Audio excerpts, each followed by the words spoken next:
BCA college online classes में मैं doctor रेखा सैनी आप सभी का स्वागत करती हूँ। हमारा आज का विषय है बीए तृतीय वर्ष हिंदी साहित्य का द्वितीय प्रश्न पत्र आचार्य नंद दुलारे वाजपेयी का निबंध छायावाद। आचार्य नंद दुलारे वाजपेयी जी के बारे में हम पूर्व कक्षा में बात कर चुके। छायावाद मानव जीवन, सौंदर्य और प्रकृति को आत्मा का अभिन्न स्वरूप मानता है, उसे अव्यय की वेदी पर बलिदान नहीं कर देता। इससे स्पष्ट हो जाता है कि मध्यकालीन काव्य की सीमा में मानव चरित्र और दर्शन जगत अपने प्रकृत रूप में उपेक्षित ही रहे, जबकि नवीन काव्य में समस्त मानव अनुभूतियों की व्यापकता पूरा स्थान पा चुकी। आध्यात्मवाद की भूमि पर प्रतिष्ठित होते हुए भी मध्यकालीन भक्ति काव्य और आधुनिक छायावादी काव्य में जितना बड़ा दृष्टिभेद है, यह अनुमान किया जा सकता है कि इस दृष्टिभेद के कारण दोनों युगों की काव्य सृष्टियों में जो महत्वपूर्ण अंतर आ गया है, वह साहित्य के विद्यार्थियों के अनुशीलन की वस्तु है। लेखक क्या कहना चाहते हैं कि जो छायावाद में चित्रण किया गया है, जो काव्य का विषय बनाया गया है कि मानव जीवन, सौंदर्य और प्रकृति को आत्मा का अभिन्न स्वरूप माना है, जबकि भक्ति काल में किसे आत्मा का स्वरूप माना था? स्वयं को आत्मा और परमात्मा, पूरे संपूर्ण जीव जगत को, ठीक है, तो वो निराकार के साथ में तादात्म्य में स्थापित करने का प्रयास किया गया था। और छायावाद में थोड़ा अंतर है। ये जो जितना बड़ा इसमें अंतर है कि भक्ति काल और आधुनिक काल में जितना बड़ा दृष्टिभेद किया गया है, वो उसका अनुमान किया जा सकता है कि दोनों ही काव्य सृष्टियों में, दोनों ही काव्य धाराओं में महत्वपूर्ण अंतर है, जो हमारे अनुशीलन का, हमारे परीक्षण का, समीक्षा का एक विषय है। देखिए, मध्यकालीन अधिकांश काव्य जो किसी धार्मिक या साधनात्मक प्रणाली के अंतर्गत रचा गया, एक विशेष अर्थ में सांप्रदायिक काव्य कहा जा सकता है। देखिए, उस समय जो भक्ति काल में काव्य सृजन हुआ था, वहाँ संप्रदाय बटे हुए थे।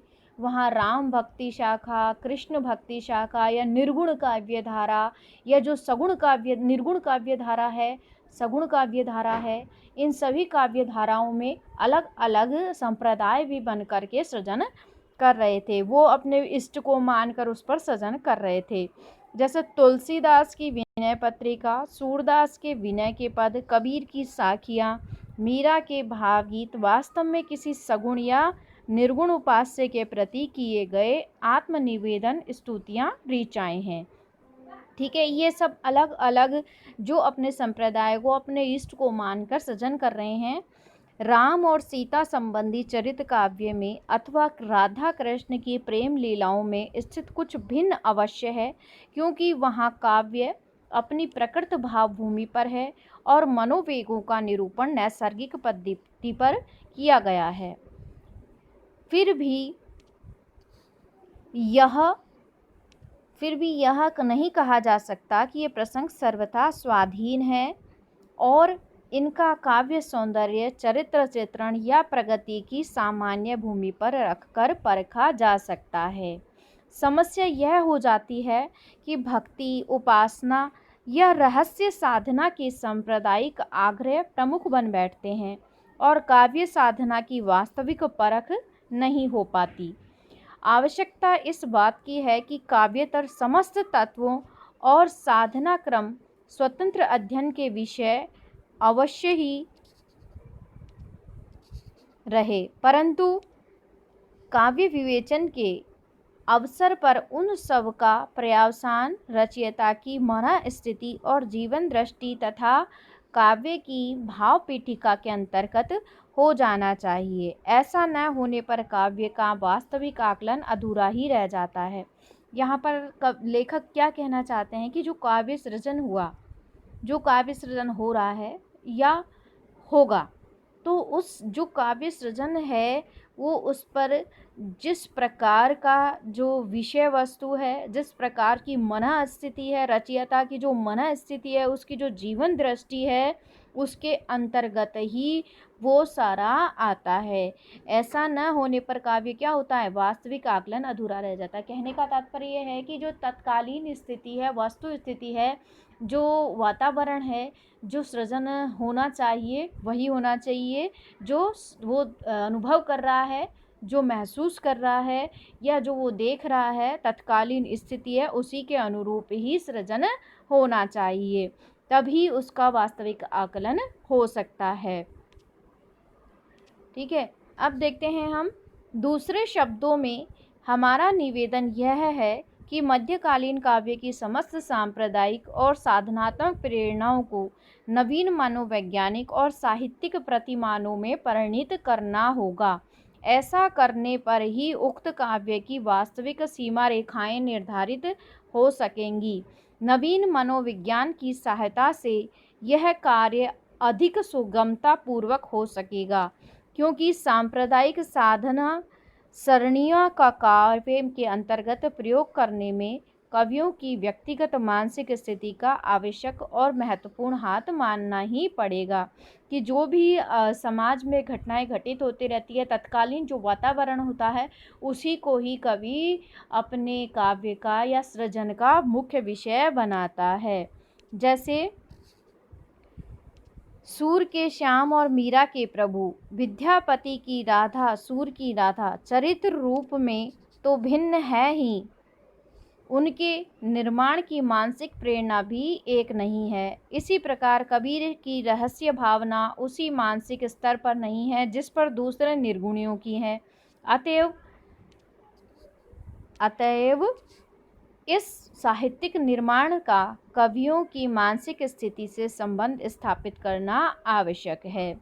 इतना होने पर ही उन कवियों के काव्य की उपयुक्त भूमिका का निर्माण हो सकेगा और उस भूमिका पर रखकर उनका काव्य सौष्ठव परखा जा सकेगा। वर्तमान स्थिति में यह कार्य प्राय भ्रामक पद्धति पर किया जाता है। पाठकों के धार्मिक विश्वासों का अनुचित उपयोग कर कुछ समीक्षक कृष्ण काव्य को अब भी कला और भाव समीक्षा का वास्तविक विषय नहीं बनने देते और उनकी अनेक विध सांप्रदायिक व्याख्याएं करते रहते हैं। कुछ समीक्षक रहस्यवाद की काव्य भूमि को ही स्वीकार नहीं करते, कुछ इसके विपरीत रहस्य काव्य के दार्शनिक विवेचन में ही सारा पांडित्य खर्च कर देते हैं। ये सभी समीक्षा प्रकार साहित्यिक आकलन की दृष्टि से एकांगी और अधूरे हैं और साहित्यिक कलात्मक विवेचन में बाधा उपस्थित करते हैं। ठीक है, जब तक इस नई पद्धति पर काव्य विवेचन की प्रतिष्ठा नहीं होती, तब तक मध्यकालीन काव्य का कलात्मक और सांस्कृतिक स्थान निर्धारित करना संभव नहीं होगा।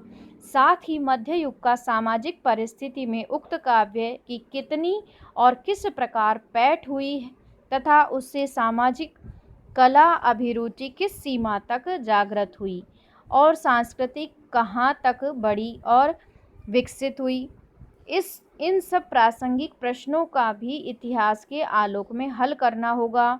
सारांश यह है कि इतिहास और सामाजिक विकास की पृष्ठभूमि पर उन कवियों की सांप्रदायिक साधना विधियों और दार्शनिक निरूपण का उनकी जीवनी और मानसिक गतिविधि से संबंध स्थापित करते हुए काव्य की नवीन व्यवस्था करनी होगी और इस प्रकार उन मध्यकालीन कवियों की काव्य पीठिका का निर्माण करना होगा। कहने का तात्पर्य है कि जिस प्रकार का जो चिंतन वहाँ पर किया गया है, उसका विश्लेषण या उसका परीक्षण भी उसी स्तर का होना चाहिए। इस पीठिका पर रखकर ही हम उनकी रचनाओं की साहित्यिक विशेषताओं को आंक सकेंगे। तभी हमारा साहित्यिक इतिहास वास्तविक साहित्यिक भूमि पर स्थापित हो पाएगा।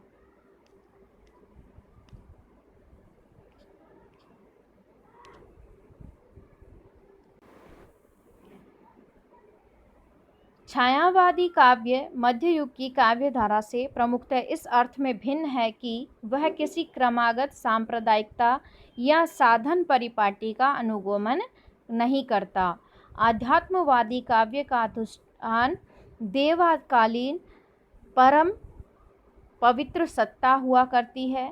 व्ययशील सांसारिक आदर्शों तथा स्थितियों आदि से उसका मुख्य संबंध नहीं है था। वह विकास जो समय पर आश्रित है, वह विज्ञान जो व्यक्त द्रव्य तथा उसकी परिणतियों पर अधिष्ठित है, मध्यकालीन आध्यात्मिक काव्य का विषय नहीं है। देखिए, मध्यकालीन जो काव्य था उसका विषय भिन्न था और छायावाद का विषय भिन्न है। लेकिन जो समीक्षक हैं या आलोचक हैं वे दोनों को जोड़ने का प्रयास करते हैं। छायावाद के और मध्यकालीन यानी भक्तिकालीन जो काव्य है उसमें समानता स्थापित करने का प्रयास करते हैं, परंतु यहाँ पर लेखक ने, नंदुलारे जी ने यहाँ पर उसमें भिन्नता प्रकट करने का प्रयास किया है। प्रत्यक्ष वस्तु का मानव जीवन के सुख दुख, विकास, हास आदि की अवस्थाओं से जो संबंध है, बहुकाव्य उसकी अपेक्षा कर गया है, किंतु आधुनिक छायावादी काव्य उसकी उपेक्षा नहीं करता। आध्यात्मवादी परंपरा दृश्यमान को विनाशी कहकर चुप हो जाती है अथवा उसे अव्यावहारिक बताकर मुंह मोड़ लेती है। छायावादी काव्य में यह परंपरा स्वीकृत नहीं है। दैन्य से पीड़ित और प्रताड़ित तथा भोगेश्वर्य से प्रसक्त और परिवेष्टित व्यक्ति, समुदाय, देश, राष्ट्र या सृष्टि चक्र के विभेदों में आध्यात्मवादी नहीं कहा जा सकता। समय और समाज को आंदोलित करने वाली शक्तियों का आकलन उसमें कम ही है। वह तो उस शाश्वत सत्ता से ही सर्वथा संपृक्त है जिसमें परिवर्तन का नाम नहीं। उस सत्ता का स्वरूप सगुण है या निर्गुण, विश्वमय है या विश्वातीत, ये प्रश्न ही उस आध्यात्म में आते हैं। छायावाद की काव्य सरणी इन आध्यात्मवादी सीमा निर्देशों से आबद्ध नहीं है।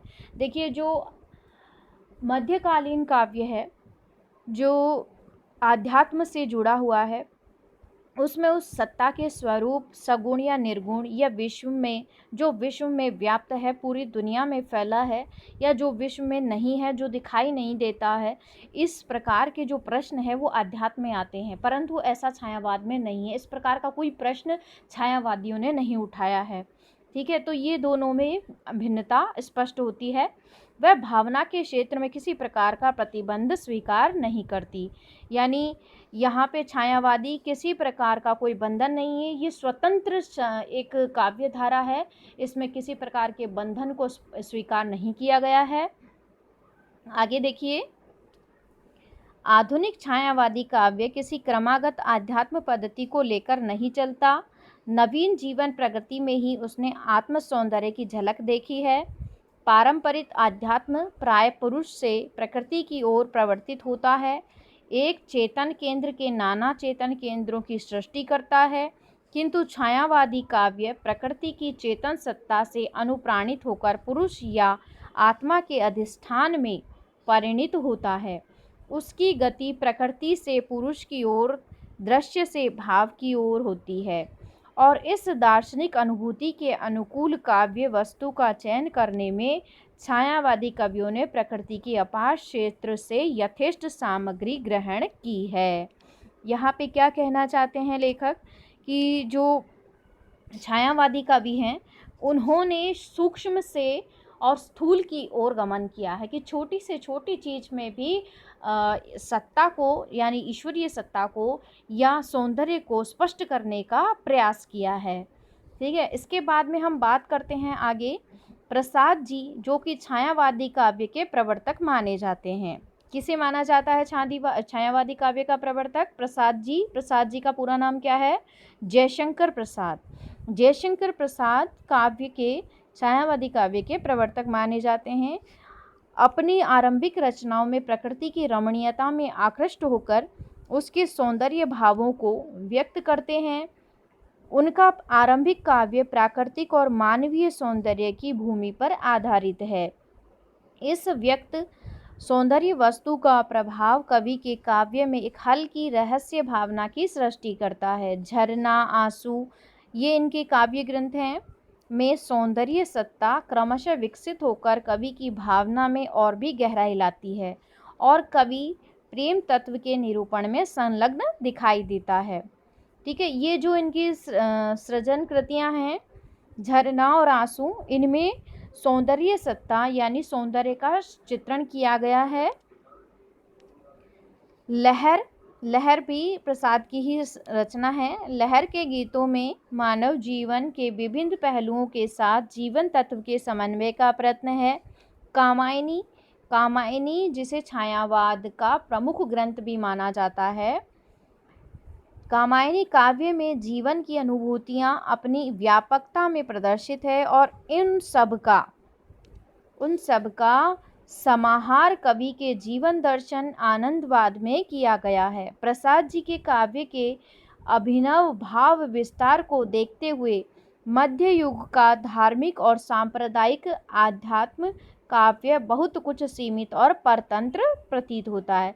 जब हम लेखक कहना चाहते हैं कि जब हम ये कवि हैं जयशंकर प्रसाद की जब रचनाओं को देखते हैं तो ऐसा प्रतीत होता है कि जैसे ये अभिनव भाव विस्तार में, ये नए जो अपने भावनाएं हैं उनकी विस्तार को देखते हुए ये मध्य युग का धार्मिक और सांप्रदायिक जो आध्यात्म है काव्य बहुत कुछ सीमित और परतंत्र प्रतीत होता है। यानी कि वो जब हम तुलना करते हैं काव्य की, छायावादी काव्य और मध्यकालीन काव्य की, तो ऐसा प्रतीत होता है कि छायावादी तो स्वतंत्रता की ओर अग्रसर हैं और जबकि मध्यकालीन जो कवि हैं, जो काव्य है वो एक स्वतंत्र सत्ता नहीं रखते हैं।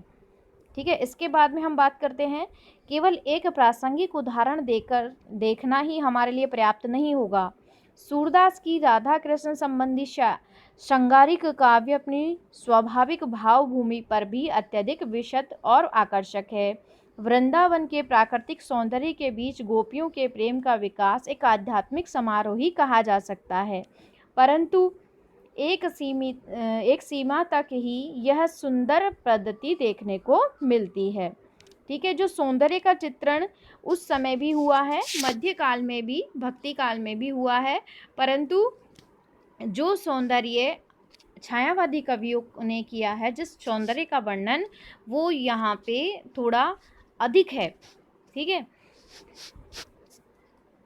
आगे चलकर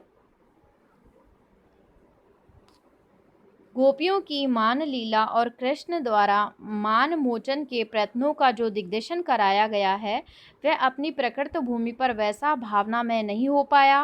प्रत्येक गोपी के घर बारी बारी से जाकर उसकी अभिलाषा पूर्ति का प्रयत्न जैसा वह सूरदास के काव्य में चित्रित है, आध्यात्मिक रूढ़ि के अनुकूल भले ही न हो, काव्य की उदात्त भाव व्यंजना में सहायक नहीं है। संभव है तत्कालीन काव्य पद्धति में वैसे चित्रण अपवाद न माने जाते हों, पर आज के चित्रण संभोग श्रृंगार के भी दृश्य सुरुचिपूर्ण नहीं कहे जा सकते। ठीक है, ये उस समय ईश्वर को साकार रूप में मानकर सृजन किया गया था कि नायक और नायिका को एक साथ दिखाया है, जो चित्रण किया है, परंतु आज के संदर्भ में वह संभव नहीं है।